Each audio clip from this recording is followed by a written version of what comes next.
technically, on paper, it looked like Goldman Sachs took a multi-billion-dollar loss. Well, Goldman Sachs never takes a deliberate multi-billion-dollar loss. That's nonsense. In fact, it was covered up by a secret agreement to pay them back at massive charges, with massive usurious charges. I mean, you couldn't call it anything else. Plus a $500 million fee on top of the massive interest rates that they were collecting, all done in secret. When this came out, of course, then the Greek bond market, the market for Greek bonds, completely collapsed, and people rightly, in a way, asked for massively high interest because, they say we're victims of a fraud. Now, why? Someone asked me, actually one of the band members from, if you remember, Dire Straits, asked me, well, how come they weren't arrested? Well, the United States, the Securities Exchange Commission is supposed to arrest the government of Greece because, after all, it was a conspiracy between two governments and Goldman Sachs. And here's the deal: instead of Goldman being busted, they get money from the European Central Bank. They get totally bailed out. They get fees for handling the bailout. And then their guys take over the country and they buy up the assets of the country, the shipping, the beaches, the islands. I've seen cases in the news where they owe a brokerage firm that sold them crap $3 billion. So the head of the company goes, I'll take an island personally for $3 billion. I mean, and it's all through fraud. So I guess Madoff's problem and Ken Lay's problem was the frauds weren't big enough and weren't so giant that it'd bring down the whole system.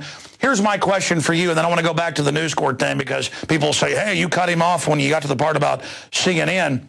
Where is it all headed now with MF Global? Whereas, the head of the commodities board was the former minion of Corzine. Corzine gets caught in Congress lying. Of course, he ordered the now $1.6 billion transferred to London. And then he doesn't get in trouble. And I was talking to Max Kaiser today. He said, look, this is just going to signal a new level of stealing going after segregated accounts. So, A, where is it all headed? And then, B, going back, what is News Corp from your deep research and understanding? What is it? More of a mafia organization? And then tie it in to the host that took over Larry King's slot that you were trying to get to when I interrupted. Okay, that's quite a tall order. First, Corzine, who was governor of New Jersey, but he was also, you have to understand, he was the CEO of Goldman Sachs before he became governor of New Jersey. Now, why don't they go after Corzine? Why hasn't he read his rights? All right, let's go back to a few more minutes of the amazing interview I did last night on Infowars Nightly News with Greg Palast. I mean, this is such an incredible show, the radio show, with all the guests, the callers, the news. But the TV show, I mean, it is just amazing what we do every single night. The guest, the news, the video reports. I know they're working on a whole bunch of really special stuff for tomorrow night and some surprises. But let's go ahead and go back to the point of Corzine, why he's untouchable. Listen carefully. Why don't they go after Corzine? Why isn't he read his rights? I mean, if you shoplift, if you shoplift a screwdriver from a hardware store, they're gonna read you your rights. You shoplift $1.6 billion, and they invite you to Congress to just give a chat. Why? The answer is what he has on these guys and who else is in on this stuff.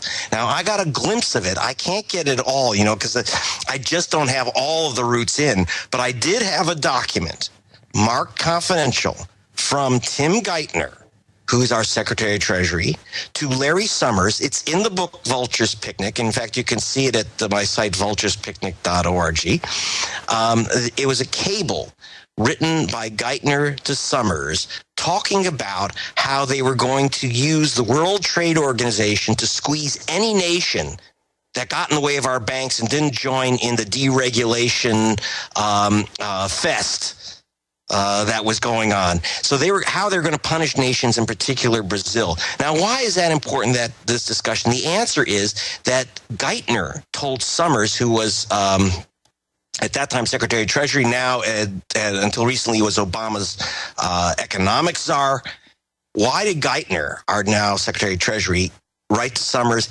He was telling him to call the top 5 bankers in America before they pulled the trigger at the World Trade Organization, because it could bring down, and did bring down, the world. And then he goes on to list those 5 bankers. The full videos at prisonplanet.tv, and how they basically give orders because they control the private shares and the private Federal Reserve.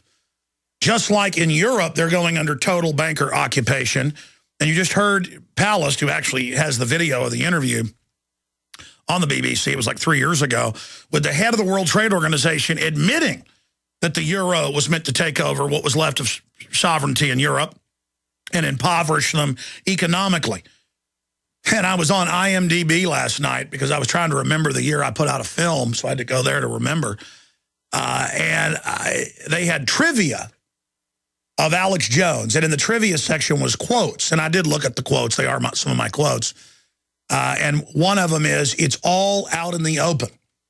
And then I did a search on that and found that it's like a joke that I say it's all out in the open. No, it's all out in the open. And that's why I'm basically to the point of tearing my own hair out. Not that there's much of it left. I mean, it's all out in the open. They put poison in our water, poison in our food. I was reading a Washington Post article last night on the nightly news, and I actually kind of flipped out, just in the dark satirical humor of it. In fact, I'm going to go get it out of the TV studio here during the break and cover it when we come back.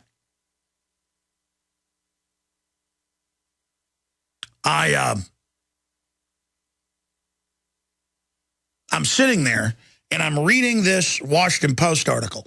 And I think the reason I flipped out on air a little bit last night was because I had never read the article.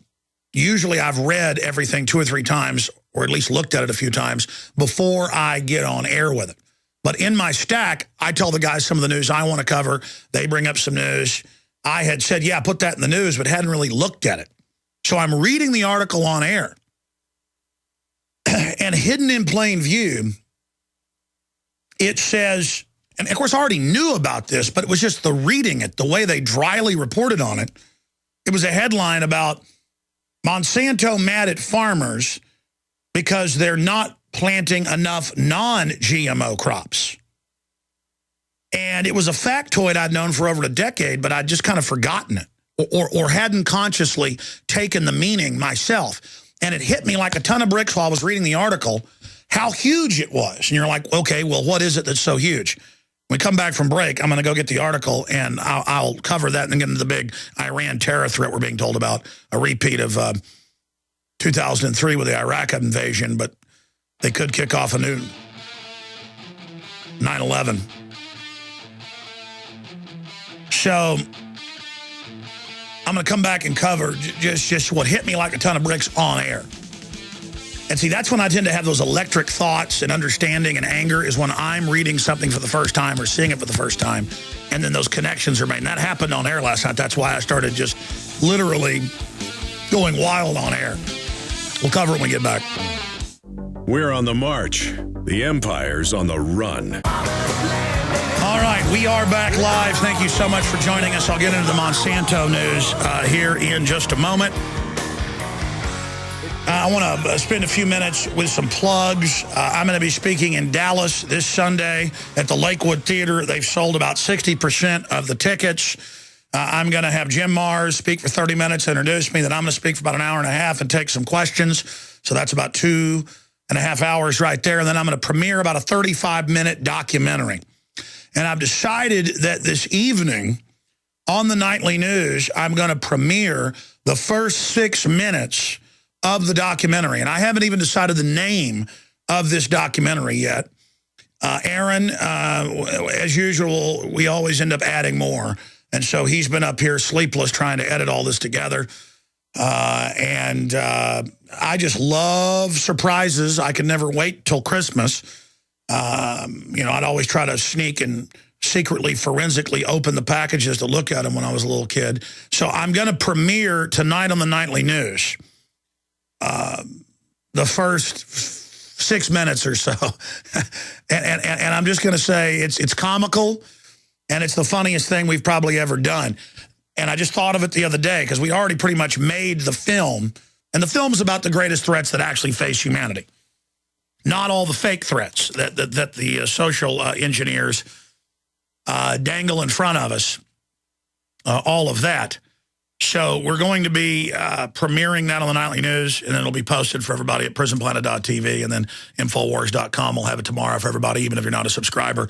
And then when the documentary's done, after I've premiered the whole thing in Dallas this weekend, and then next Sunday in Orlando, we'll post the whole thing on prisonplanet.tv for members first that Monday, and then by the Tuesday it'll be on the YouTube channel. While we've still got that, they're trying to shut our YouTube channel down again.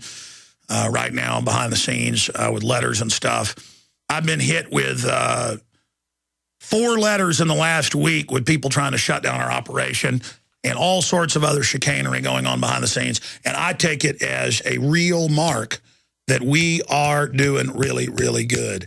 As the attacks intensify, as the craziness basically intensifies, we are certainly starting to have an effect. Now, what happened is, this is one reason I can't focus on the show, and it's nobody's fault. What happened is I tried to make it out of the studio to get down the hall to my broadcast studio, and then I looked up and 3 minutes had gone by because 3-4 people talked to me, and then my wife called, and I went, wait a minute, I'm supposed to have the Monsanto article. And then I said, it's the Monsanto article, Washington Post, on my desk in the broadcast studio, and that was 4 minutes ago. So obviously, I'm going to have to go to some tape here to be able to cover this for you and then go out and get it. We have it because I was needing it on air. I mean, that's why I was saying I'm waiting to cover it. Great, because we're going to be able to have that up in just a minute. Listen, here's the deal, folks. This is teleprompter free. This is the real deal. This is not entertainment. And this is not about the celebrity of Alex Jones. I hate the celebrity of Alex Jones. I want to hide under a rock. I want to be left alone. I don't like being recognized. I don't like having to run this operation. I don't like all of it.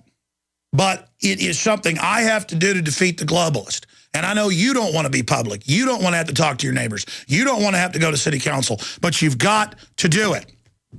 You've got to get aggressive in the fight for liberty. But I look at all of these people that are so worldly, that are so into how they look and how people perceive them and being trendy. And then the system can just put out what they say is fashionable, what they say is the kosher, cause celeb of the day. And to see people not even being conscious, but being programmed by the television and the culture and all the rest of it. I mean, here's another example. I can't even keep this office clean to keep the fruit flies out of here. And I got them landing on my face right now. I'm going to go deal with the fruit flies right now. Run some music. I'm not dealing with it anymore, man. Thousands of popular diet and sugar-free foods and beverages contain an artificial sweetener that researchers say may cause cancer. The ingredient is aspartame, and it is by far the most dangerous substance on the market that is added to our foods.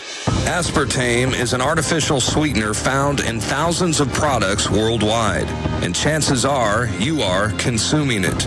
It's added to sugar-free gum, juice beverages, tabletop sweeteners like Equal and NutraSweet. It's in cereals, soft drinks, yogurt, breath mints, multivitamins, wine coolers, and even over-the-counter medicines. The toxic long-term effects of aspartame are often dismissed as a hoax by the sweetener industry. However, numerous independent controlled studies using human subjects have concluded that aspartame is deadly. Now, there's a number of studies that claim that aspartame is completely safe to